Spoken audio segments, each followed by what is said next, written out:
बिस्मिल्लाहिर्रहमानिर्रहीम। Last time हमने reaction of benzene start किया हुआ था, जिसमें से सबसे पहले हमने हैलोजिनेशन के बारे में बात की थी और पूरी तफसील के साथ जो है ना मैंने आपको इलेक्ट्रोफिलिक सब्स्टिट्यूशन रिएक्शन जो है ना उसके बारे में भी बताया था कि ये 3 टाइप्स के रिएक्शन हम पढ़ेंगे। सबसे पहले इलेक्ट्रोफिलिक सब्स्टिट्यूशन रिएक्शन पढ़ेंगे, उसके बाद एडिशन रिएक्शन और उसके बाद oxidation reaction. Electrophilic substitution reaction हमने स्टार्ट किया हुआ था, जिसमें से हमने हैलोजिनेशन को पढ़ लिया था। आज जो हमारा टॉपिक है वो है नाइट्रेशन। सबसे पहले देखते हैं नाइट्रेशन होती क्या है। इसकी डेफिनेशन मैंने लिखी है, वो कहता है the introduction of NO2 group in benzene ring is called nitration. Simple सी डेफिनेशन है। नाइट्रेशन नाम से ही ज़ाहिर है, इंट्रोडक्शन का मतलब होता है किसी चीज़ के अंदर ऐड कर देना। Of NO2 group in benzene ring is called nitration. उसके बाद इसकी कुछ कंडीशंस हैं, ये वहाँ पे हेडिंग नहीं दी हुई, ये हेडिंग देते जाएँ, ये आपको याद करने में भी आसानी रहेगी और जो है ना अगर कोई शार्ट क्वेश्चन वो बीच में उठा ले तो शार्ट क्वेश्चन में भी आपको समझ आ जाएगी कि वो ये चीज़ पूछ रहा है। और कंडीशन की जब बात करते हैं बेटा, वो कहते हैं 1:1 mixture of HNO3 and H2SO4। क्या मतलब है जी इसका? इसका मतलब ये है, वो कहता है कि HNO3 और H2SO4 का जो सोल्यूशन है वो इक्वल रेशो में होना चाहिए। अगर ये आप 1 मोल ले रहे हैं तो H2SO4 भी 1 मोल होना चाहिए। अगर HNO3 जो है ना आप 3 मोल ले रहे हैं तो H2SO4 भी 3 मोल होना चाहिए उस सोल्यूशन के अंदर। तो ये 1:1 हो जाएगी मिक्सचर के अंदर। उसके बाद दूसरी कंडीशन ये है, वो कहता है temperature should be 50 to 55 degree centigrade. ये उसका टेम्परेचर होना चाहिए। अच्छा, ये रिएक्शन की जब हम बात करते हैं, बेंजीन का रिएक्शन कराना है हमें किसके साथ? HNO3 और H2SO4 के साथ। ये एक सोल्यूशन है बेसिकली। और किसकी मौजूदगी में रिएक्शन कराना है? 50 to 55 डिग्री सेंटीग्रेड टेम्परेचर की मौजूदगी में। ये जो ही रिएक्शन कराते हैं तो NO2 ग्रुप ऐड हो जाता है, जिसे हम नाइट्रेशन कह रहे थे। Introduction of NO2 group in benzene ring is called nitration. और उसके बाद क्या मिलता है हमें? वाटर का एक मॉलिक्यूल मिलता है। देखते हैं, सबसे मेन चीज़ मैकेनिज्म ही होती है। मैंने पहले भी कहा है आपको, वो यहाँ पे इस चैप्टर के अंदर मैक्सिमम मैकेनिज्म ही पूछेगा आपसे। मैकेनिज्म की जब हम बात करते हैं, हमने क्या कहा है? HNO3 और H2SO4 का सोल्यूशन होना चाहिए और इक्वल रेशो में होना चाहिए। अब देखें, HNO3 का मैंने 1 मोल लिया तो H2SO4 का भी 1 मोल ले रहा हूँ। अगर इस साइड पे 3 लगाऊंगा तो इस साइड पे भी 3 लगाना पड़ेगा मुझे। तो अब 50 to 55 डिग्री सेंटीग्रेड पर जब भी हम इसको हीट करते हैं तो ये कुछ इस टाइप के प्रोडक्ट बनते हैं, NO2 plus HSO4 negative and H2O। अब देखें, इसके अंदर आपको नज़र आ रहा है, क्लियर नज़र आ रहा है। मैंने पहले भी कहा था 3 स्टेप होते हैं इलेक्ट्रोफिलिक सब्स्टिट्यूशन रिएक्शन के दौरान। सबसे पहले स्टेप के अंदर आपने क्या करना है? इलेक्ट्रोफाइल को जनरेट करना है। दूसरे स्टेप के अंदर क्या करना है? वही इलेक्ट्रोफाइल बेसिकली उन इलेक्ट्रॉन्स के ऊपर अटैक करता है, इलेक्ट्रॉन को लव करता है, अपनी तरफ खींचता है। तीसरे स्टेप के अंदर क्या होता है? तीसरे स्टेप के अंदर वो जो बेस होती है वो हाइड्रोजन को पिक कर लेती है। इस तरह जो है ना वो जो इलेक्ट्रोफाइल है वो वहाँ पे जाके क्या हो जाता है? अटैच हो जाता है और वो दूसरे इलेक्ट्रोफाइल को रिप्लेस कर देता है।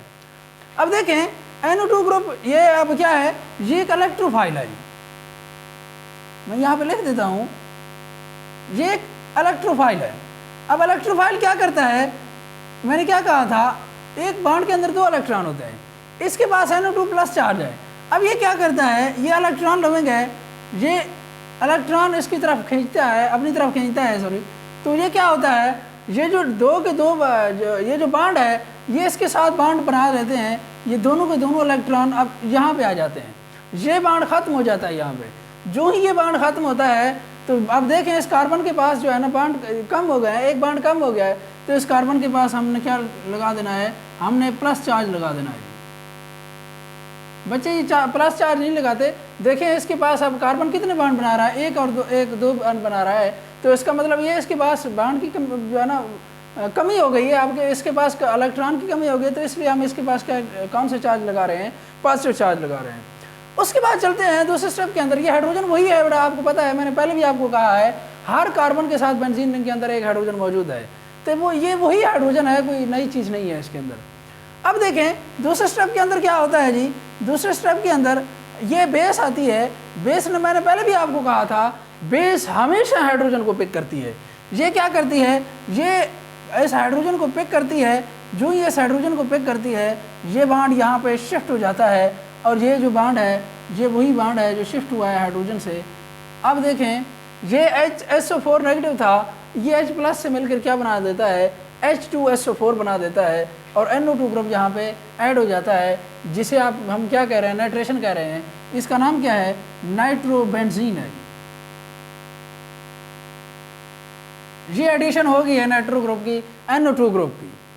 आगे है सल्फोनेशन, नाम से ही जाहिर है the introduction of sulphonic acid in benzene ring is called sulphonation, ये उसकी डेफिनेशन है। इंट्रोडक्शन का मतलब वही मैंने पहले भी आपको कहा है, किसी चीज़ का ऐड कर देना। Introduction of sulphonic acid in the जो है ना benzene ring is called sulphonation. अच्छा, सल्फोनिक एसिड कौन सा, इसका फार्मूला क्या होता है? SO3H। सल्फोनिक एसिड का क्या फार्मूला है? SO3H। अब SO3H ग्रुप जो है ना हमने ऐड करना है बेंजीन रिंग के अंदर। देखते हैं उसके बाद इसकी कुछ कंडीशंस हैं। कंडीशन वो कहता है फ्यूमिंग H2SO4 और कंसनट्रेटेड H2SO4। अच्छा, कंसनट्रेटेड H2SO4 तो बात समझ में आती है। ये फ्यूमिंग क्या होता है जी? जब भी हम H2SO4 का क्या करते हैं, SO3 के साथ सोल्यूशन बनाते हैं, हम उसे क्या कहते हैं? फ्यूमिंग H2SO4 कहते हैं। उसके बाद ये टेम्परेचर शुड भी 25 डिग्री सेंटीग्रेड और 80 डिग्री सेंटीग्रेड, ये उसके ऊपर डिपेंड करता है। अगर फ्यूमिंग हो H2SO4 के साथ हम उसका रिएक्शन कराएंगे तो टेम्परेचर होना चाहिए वो 25 डिग्री सेंटीग्रेड होना चाहिए। अगर कंसनट्रेटेड H2SO4 के साथ रिएक्शन कराएंगे तो 80 डिग्री सेंटीग्रेड होना चाहिए। अच्छा, ये क्वेश्चन पास्ट पेपर में वो कर चुका है, what is when benzene react with H2SO4 in at 80 degree centigrade, ये 80 डिग्री सेंटीग्रेड वाला पूछ चुका है। व्हाट हैपेंस, क्वेश्चन लिख लें आप लोग, what happens when benzene when benzene react with H2SO4 at 80 degree centigrade. जब 80 डिग्री सेंटीग्रेड पे बेंजीन का रिएक्शन कराया जाता है H2SO4 के साथ, तो हमारे पास क्या बनता है? व्हाट हैपेंस, क्या वाक़ई होता है, क्या चीज़ बनती है? तो बेसिकली वही सल्फोनेशन होती है। ये सल्फोनिक एसिड जो है ना अटैच हो जाता है और उसके साथ वाटर का मॉलिक्यूल ऐड हो जाता है। अब देखें बेंजीन, अब ये उसने रिएक्शन लिखा हुआ है, तो मैंने पहले भी कहा है ये अब क्या है, ये कंसनट्रेटेड H2SO4 की मौजूदगी में रिएक्शन हो रहा है। ये SO3, ये H2SO4, अब देखें ये वही फ्यूमिंग H2SO4 है जो मैंने पहले भी आपको अर्ज किया है। ये फ्यूमिंग H2SO4 है, ये किसकी मौजूदगी में हो रहा है? 25 डिग्री सेंटीग्रेड की मौजूदगी में हो रहा है। दोनों का फंक्शन सेम ही है, दोनों के अंदर सल्फोनिक एसिड ही ऐड हो रहा है, SO3H ही ऐड हो रहा है। अब देखिए इसका मैकेनिज्म, असल चीज़ मैकेनिज्म होती है, मैंने पहले भी आपको कहा है, बेसिक चीज़ मैकेनिज्म है। और पूछता भी तकरीबन मैकेनिज्म ही है इस चैप्टर में से। H2SO4 plus H2SO4 will give us H3O plus SO3 and HSO4 negative. ये प्रोडक्ट बनी है जब भी हमने H2SO4 के दो मॉलिक्यूल को ऐड किया है। अब देखें होता कुछ यूं है, SO3 जो है ना अटैक करता है, अब ऐसा इलेक्ट्रोफाइल काम करता है SO3।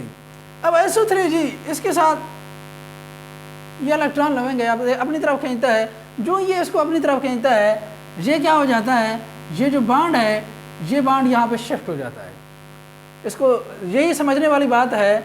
देखें SO3 जो है ना इलेक्ट्रॉन लवेंगे, आपको पता है इलेक्ट्रोफाइल इलेक्ट्रॉन लवेंगे होता है। ये जो इस डबल बांड के अंदर दो इलेक्ट्रॉन मौजूद हैं, ये अपनी तरफ खींचता है। जो ही ये अपनी तरफ खींचता है, अब सल्फर के पास इतनी कैपेसिटी नहीं है कि वो क्या बनाए, जो है ना 6 से ज़्यादा बांड नहीं बना सकता। आपको पता है सल्फर की वैलेंसी 6 ही होती है। अब ये क्या करता है, ये जो बांड होता है, ये बांड यहाँ पे शिफ्ट हो जाता है, इसके ऊपर नेगेटिव चार्ज आ जाता है। अच्छा जी, इसके ऊपर नेगेटिव चार्ज आ जाता है, यहाँ पे भी आपको नजर आ रहा है क्लियर कट।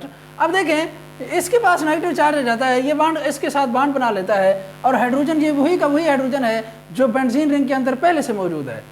यहाँ पे पॉजिटिव चार्ज है, मैंने पहले भी आपको कहा है, क्योंकि इस कार्बन के पास अब कार्बन की वैलेंसी कम हो गई है, इसके पास पॉजिटिव चार्ज आ गया जी। अच्छा जी, उसके बाद क्या होता है दूसरे स्टेप के अंदर, HSO4 नेगेटिव आता है, और ये क्या है, ये एक बेस है, आपको पता है।